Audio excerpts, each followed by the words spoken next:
One of the basic principles of going on a trip is to take no more than you need. Because the more you take, the more you get weighed down, and the harder it is to keep going.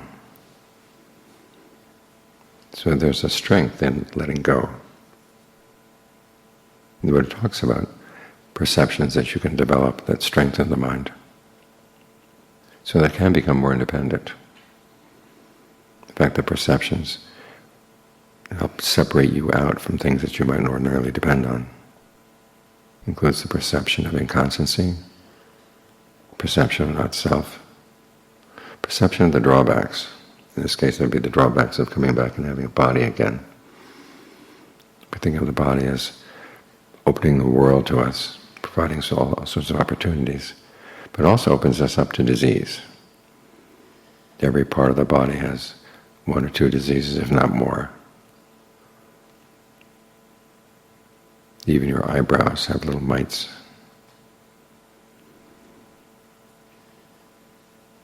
And there's a perception of abandoning, the perception of cessation, dispassion, the unattractiveness of the body.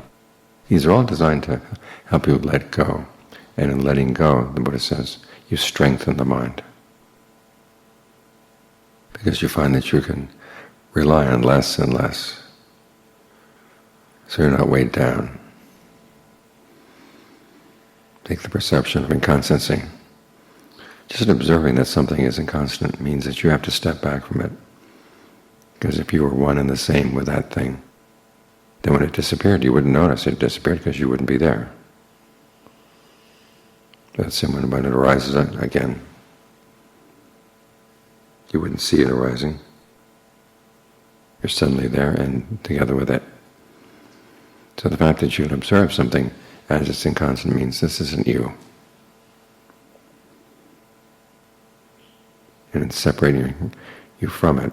Instead of losing something that you needed in order to survive, you realize you can survive perfectly well without it. In fact, there's a joy that goes with letting go in that way. Same, of course, with not-self. When you observe that something doesn't fall in line with your wishes, it shows that it's not really you, not really yours. It's not worth declaring as you or yours. This is one point that a lot of Buddhist scholars have argued with. This is what's wrong with the idea of a self that you can't control. And it's possible to have that idea, but is it really worth identifying with something you can't control? Their attitude is, well, if it's all you've got, then you've got to hold on to it. But here the Buddha's making the point that you don't need it. There's something better. This is why we take the perceptions of inconstancy, stress, and not-self in the light of that third noble truth. We're measuring things against something that is constant, totally easeful. It doesn't require any sense of self at all. It doesn't require any sense of not-self either. You need not-self when you're holding on.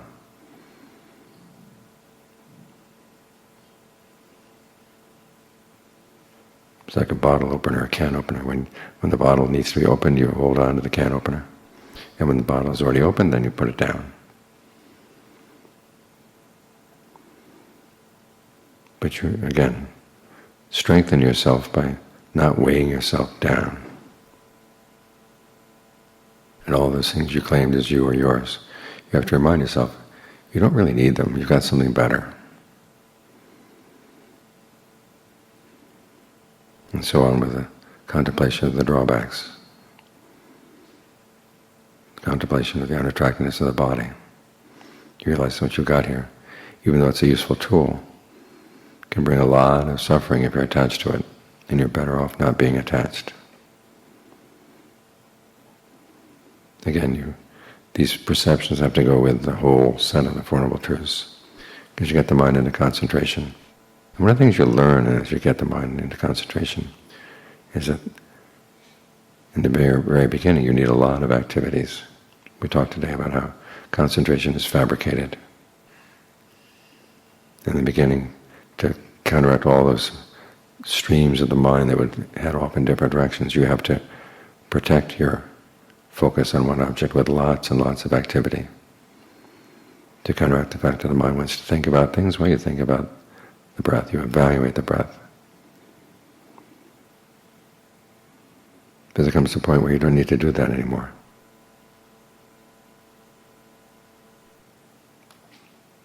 A lot of people feel a little bit disoriented when they stop that internal commentary. And some people think that it's a great insight into the fact that there is no ego there and no self there. There's still a sense of self, but it's very much attenuated. I was talking to somebody today who had one experience of no commentary in his mind, and he felt, this is it, this must be the experience of not self. And that's the problem with having preconceived notions about what you're trying to get.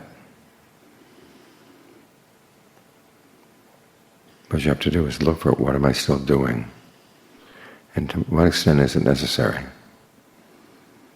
And you realize after a while that the rapture that comes with the second jhana is kind of tedious. In the beginning it's energizing. But after a while the mind wants something that's more quiet. So you let that go. And even the sense of pleasure, the sense of having to breathe, you let that go as well. When the sense of breath energy is filling the body, you begin to notice that you can go longer and longer without breathing.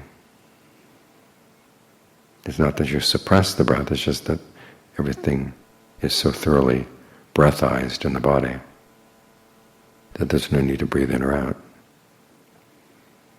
What you're doing is discarding things, and finding that you're stronger without having all those things. So many people go through life thinking, well, I'm going to need this someday, I might need that someday. And so they carry a lot of stuff around. The image they give in Thailand is an old woman who carries a big bale of straw on her back, because you never know when you're going to need straw. Well, it's stupid to carry that stuff around.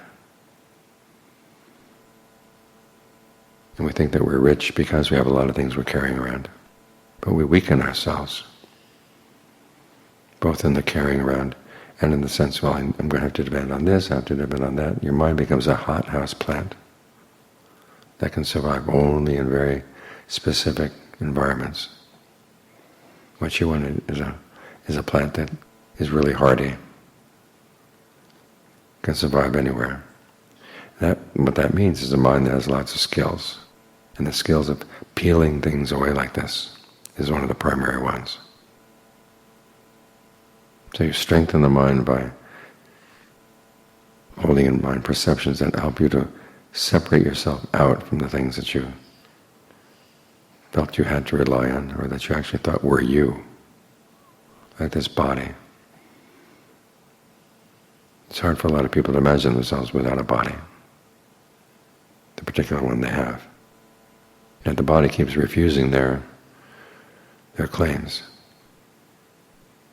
And finally kicks them out, then they go looking for another one, laying claim to that too. It's because they have this attitude that they have to depend on things. Whereas if you develop these perceptions, these inner skills, you find that you're perfectly fine without having to depend, without having to lean on anything. And therein lies strength. Also lies freedom. Because we do have this tendency to keep fabricating states. Even with the concentration, you realize it's a fabricated state. And there's that attitude, well, it's the best I've got, I might as well hold on. But this is why we're lucky we have the Buddha, to remind us, no, there's something better.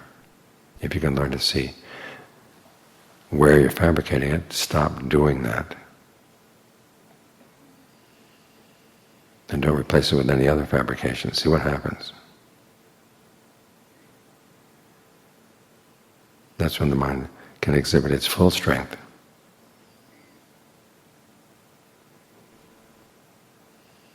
You're strong because you travel lightly.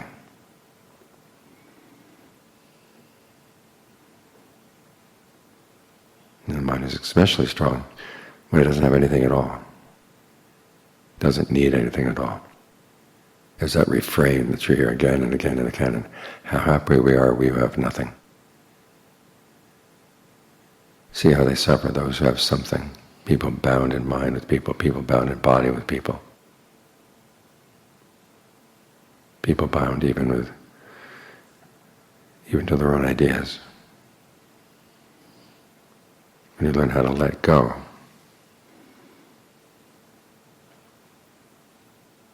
that's when you have everything you need.